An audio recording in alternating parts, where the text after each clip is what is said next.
오늘 우리에게 주신 하나님의 말씀은 요한복음 12장 20절에서 23절 말씀입니다.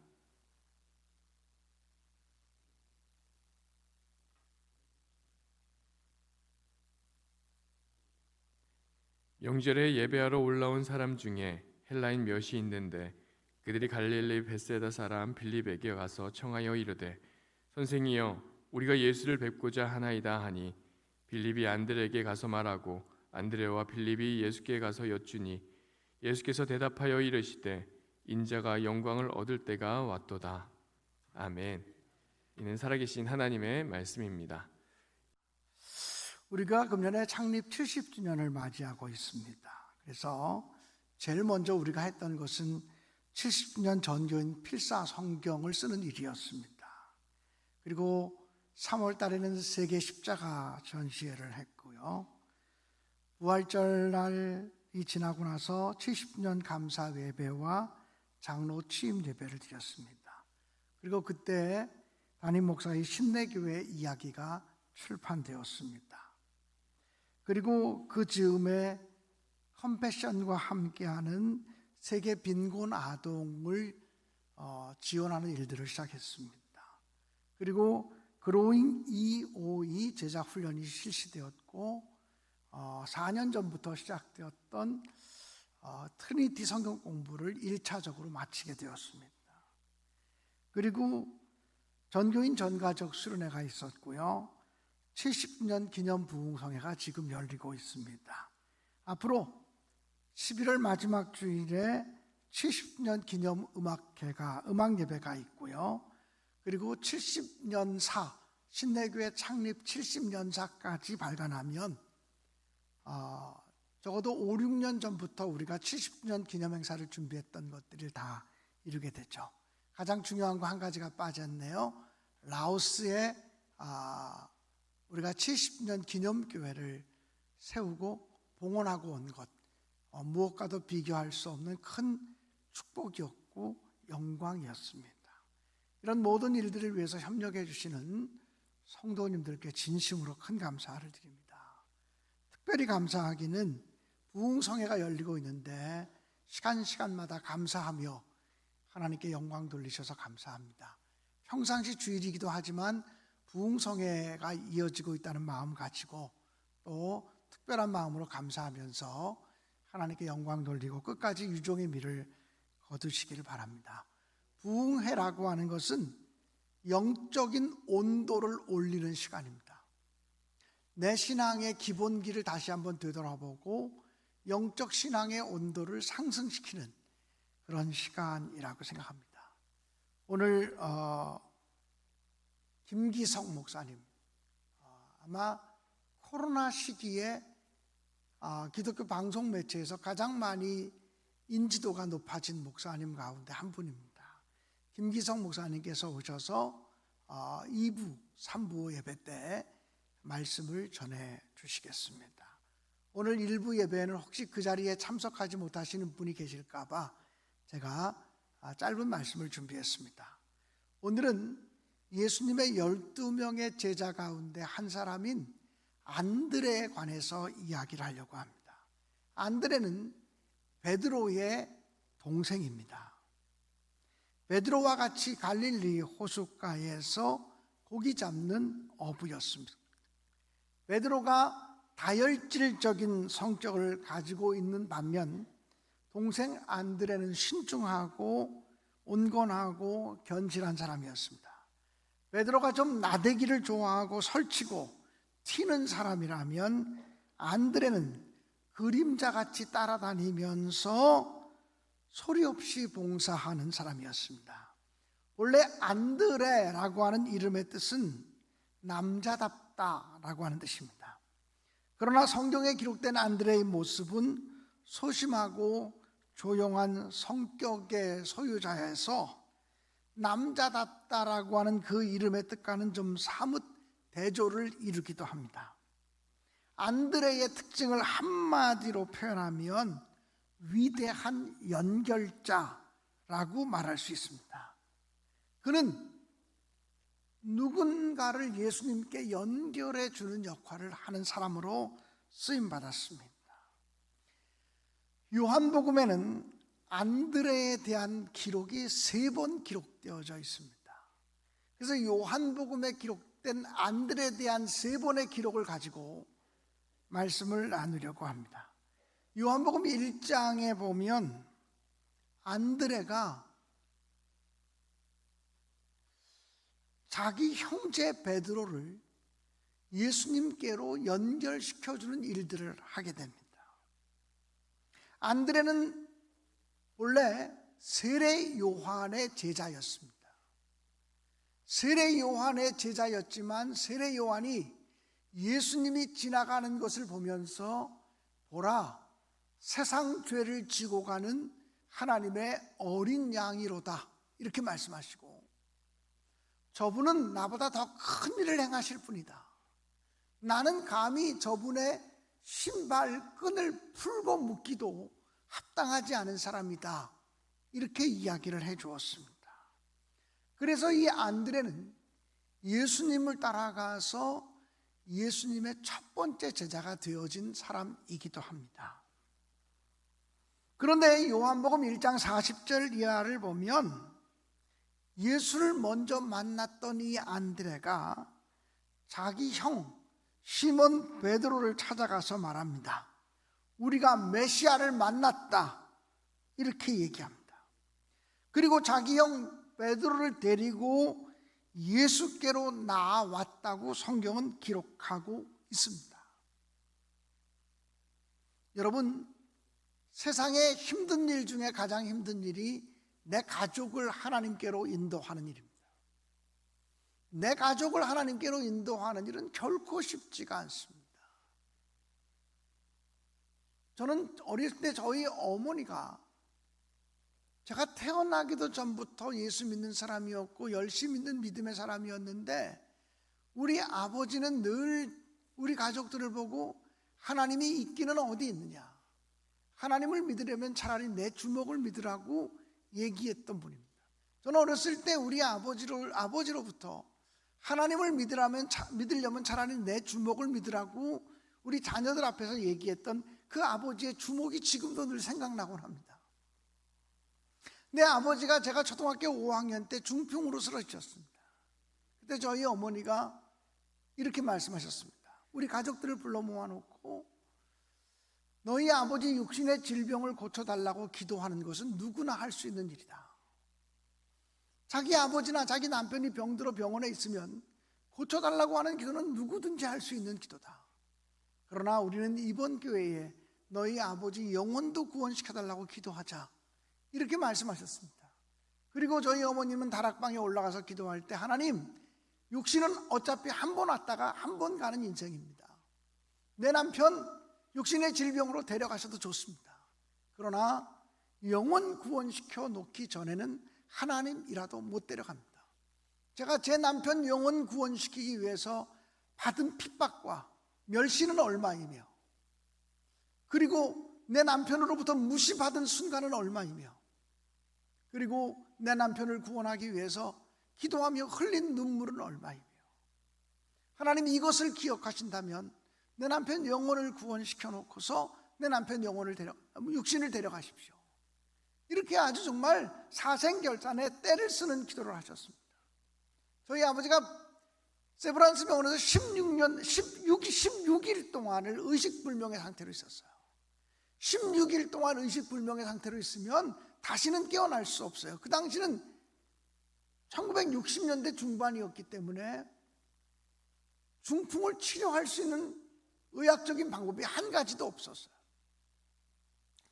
하나님이 기적같이 고치셔서 아버지는 예수 그리스도를 영접하고 그리고 하나님 나라에 가셨다는 것이 우리 가정의 간증이고 증거이기도 합니다.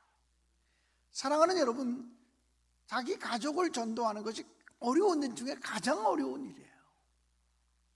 그런데 이 안드레에 의해서 베드로가 주님께로 연결되고, 이 베드로에 의해서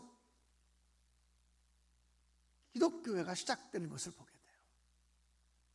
베드로를 하나님께 예수께서 축복하시면서 너는 베드로라, 내가 이 반석 위에 내 교회를 세우리니 음부의 권세가 이기지 못하리라고 말씀하셨습니다. 유명한 전도자였던 D.L. 무디 목사님도 가족을 전도하는 일이 세상에서 가장 힘든 일이라고 이야기를 했습니다. 사랑하는 여러분, 그런 면에서 안드레는 참 모범적인 신앙인이라고 얘기할 수 있습니다. 우리가 안드레처럼 가족을 주님께로 이끌고 연결해주는 위대한 연결자가 되어질 수 있기를 주님의 이름으로 간절히 축원합니다. 요한복음 6장에 보면 안드레에 대한 두 번째 기록이 나옵니다.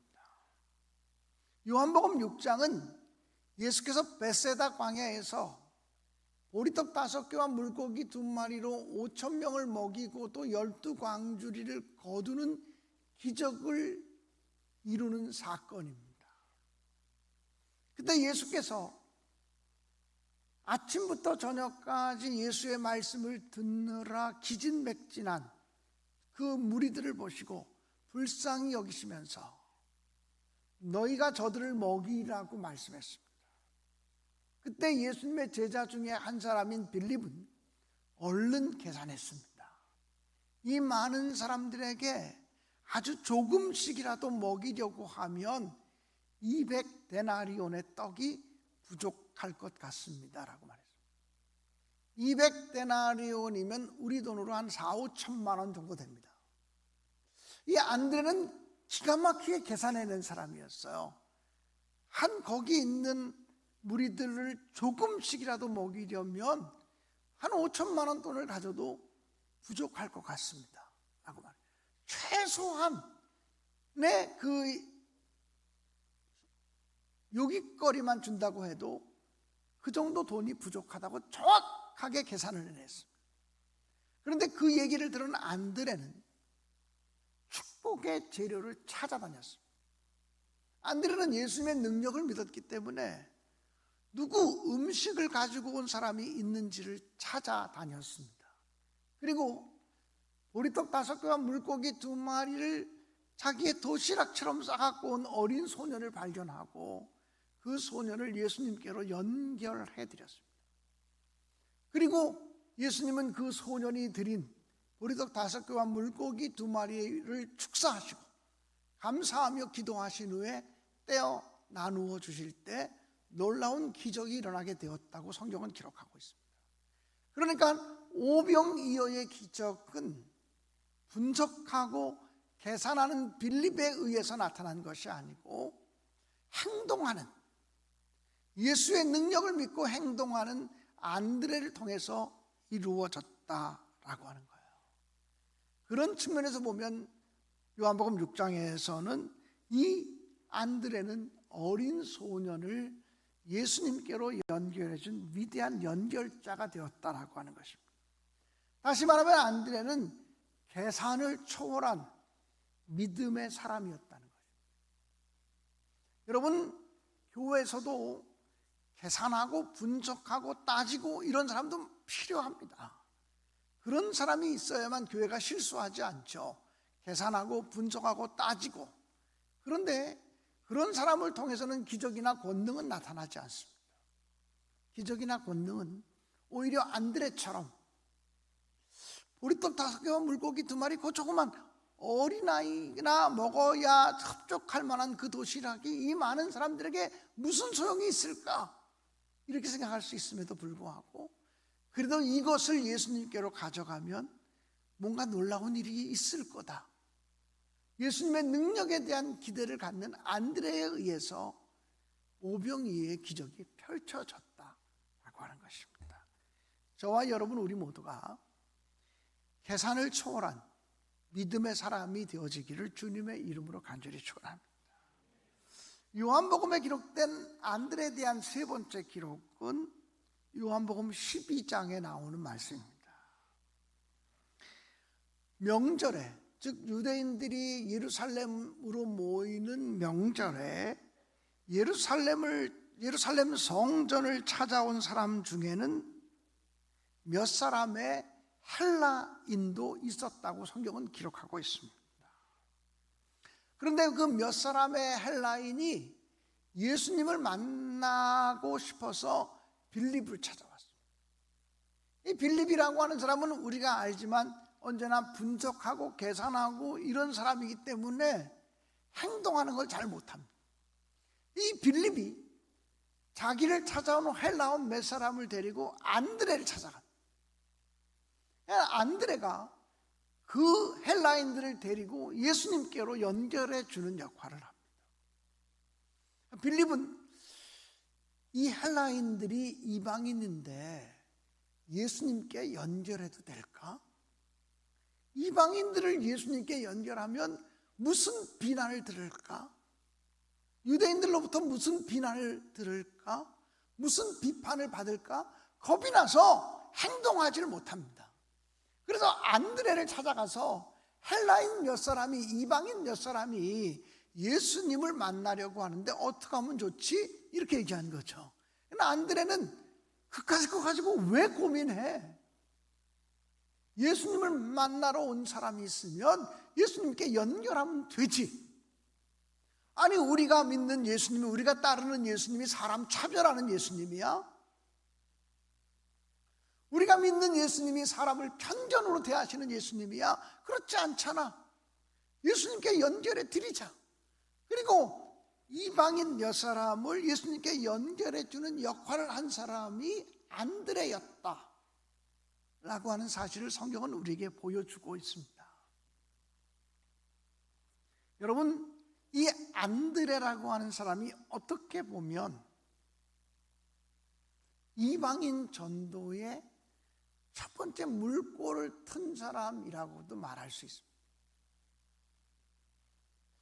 그 당시 사람들은, 유대인들은 이방인들과 접촉하는 것이 율법으로 금지되어져 있었어요. 유대인들이 이방인과 접촉하면 부정한 사람으로 평가되게 돼 있어요. 어떤 율법적인 징계를 받을지 알 수 없는 상황이었어요.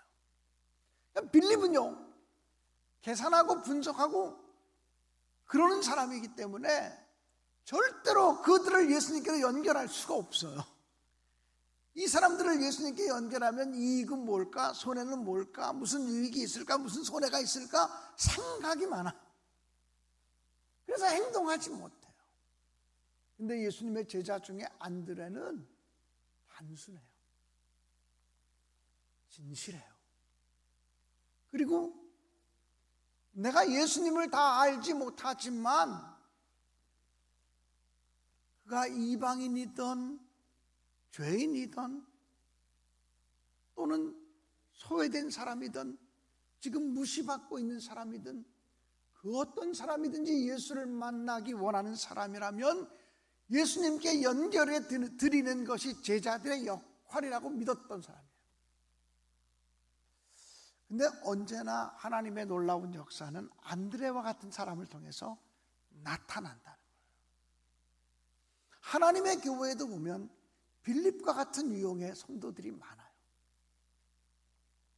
분석해야 되고 계산해야 되고 따져야 되고 이렇게도 생각해야 되고 저렇게도 생각해야 되고, 물론 그게 필요 없다는 거 아니에요. 예수님의 12명의 제자 중에 빌립이라고 하는 사람이 있었다고 하는 걸 생각하면 꼭 필요한 제자이기도 하고 꼭 필요한 역할이 있어서 주님께서 그를 제자로 부르셨을 거예요. 그러나 오늘 제가 설교하면서 더 주목하고 싶은 사람은 안드레라는 사람이죠. 그래서 안드레는 위대한 연결자라고 말할 수 있어요.